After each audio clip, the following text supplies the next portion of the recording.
sabe que existem vários empreendedores que acabam não empreendendo porque tem medo, e o medo acaba às vezes travando a pessoa. Você já sentiu medo? E se sim, como que você fazia para superar o medo? Medo e insegurança são intrínsecos do ser humano, é natural.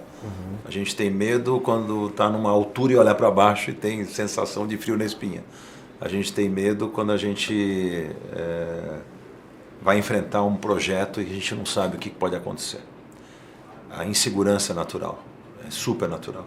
Para entrar em coisa nova, sair da zona de conforto, todos esses aspectos e todas essas situações geram medo e insegurança.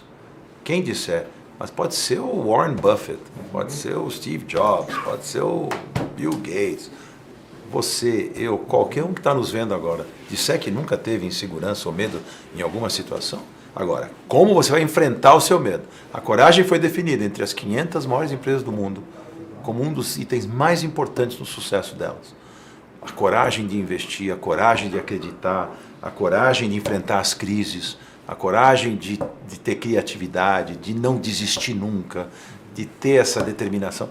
Tudo isso faz parte, vamos dizer assim, da definição do sucesso.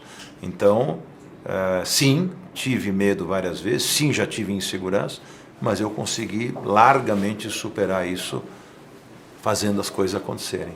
E não deixando de fazer, e errando, e tropeçando e levantando, e tropeçando e levantando.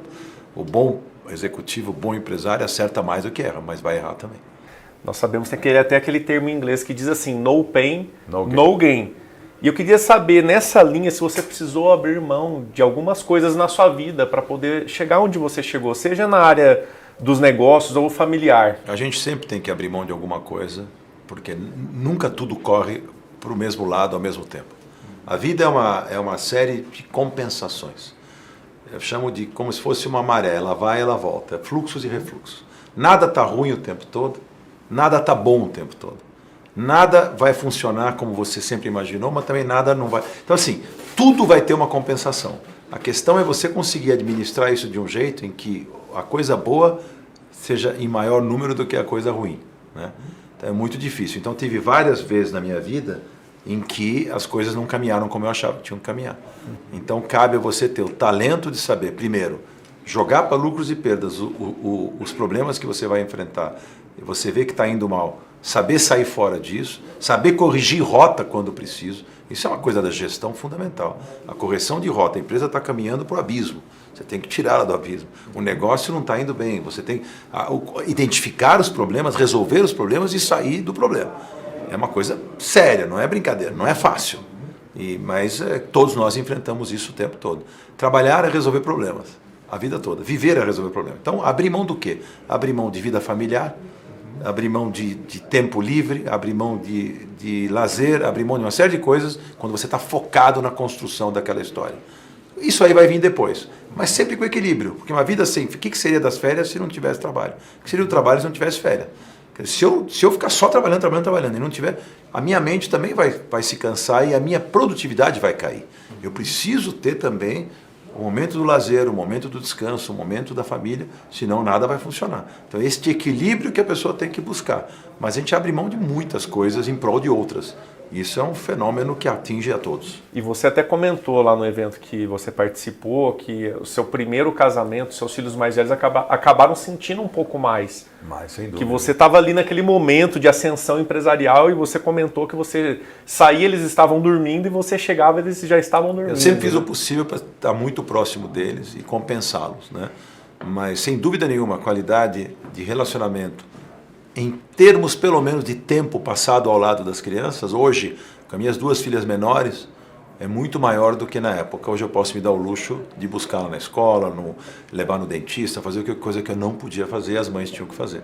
Era totalmente diferente. Hoje, inclusive, as mulheres trabalham muito mais do que na minha época. Assim, também, às vezes, então, a divisão de tarefas é muito maior, mas a gente já tem estrutura. Então, quando não pode ir, você tem estrutura, tem babá, tem coisa que no passado era um pouco diferente, né? Não é que não tinha, mas era um pouco diferente. Então, tudo isso são as compensações que você tenta dar, né, porque meus filhos querem me matar quando eu falar, pai, mas você foi super presente com a gente. Eu sei que eu fui, filho, mas assim, quando eu não fui, vocês nem sabiam, vocês eram tão pequenininhos, e era a época que eu realmente estava alucinado com o trabalho.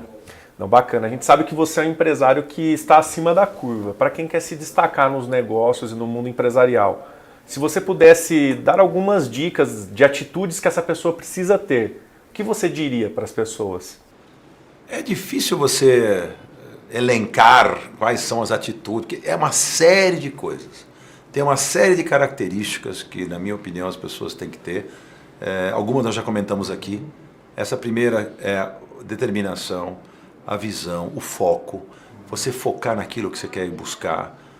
Se aqui, você não desviar a atenção, você realmente acreditar, você ter coragem. Essas são as coisas que você precisa. Ah, mas eu não tenho capital. Vai buscar. Ou tenta fazer sem capital, tenta gerar o capital, tenta fazer. Ah, mas eu pude, mas eu não. Mas sempre o né? Ó vida, ó dor, não dá. Tem que ser um eterno otimista. Trabalhar no Brasil, que é um país que o ambiente para o empreendedor é hostil o tempo todo, muito difícil, onde as regras não são claras, onde a lei muda da noite para o dia, onde os impostos são os mais avassaladores da história da humanidade, onde nós temos um sistema político-econômico que interfere no mundo dos negócios demais, onde tem assim, burocracia ao excesso, abrir uma empresa é complicado, fechar uma empresa é complicado. Então assim, você trabalhar num ambiente como esse, se você não tiver muita determinação, se você não tiver muita paciência, se você não tiver muito foco e muita vontade, você vai perecer antes da tua empresa nascer.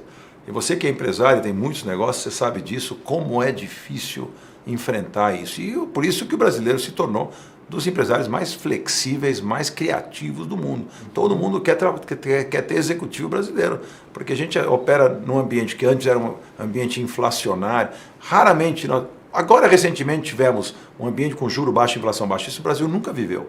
Nunca, desde que eu sou empresário, desde que eu me conheço por gente. Foi a primeira vez. Agora o juro está voltando a crescer graças à incompetência do nosso país, do nosso governo, pós-pandemia, uma série de bobagens foram feitas, o juro está voltando para patamares ainda aceitáveis, ainda patamares de primeiro mundo, 7% ao ano, 6% ao ano, ok. Agora, depois disso já começa a complicar de novo. Mas nós tivemos juro de 2 dígitos durante muito tempo, né, com inflação mais alta. Tal. A inflação agora está crescendo um pouquinho e o juro está subindo junto em virtude disso, né?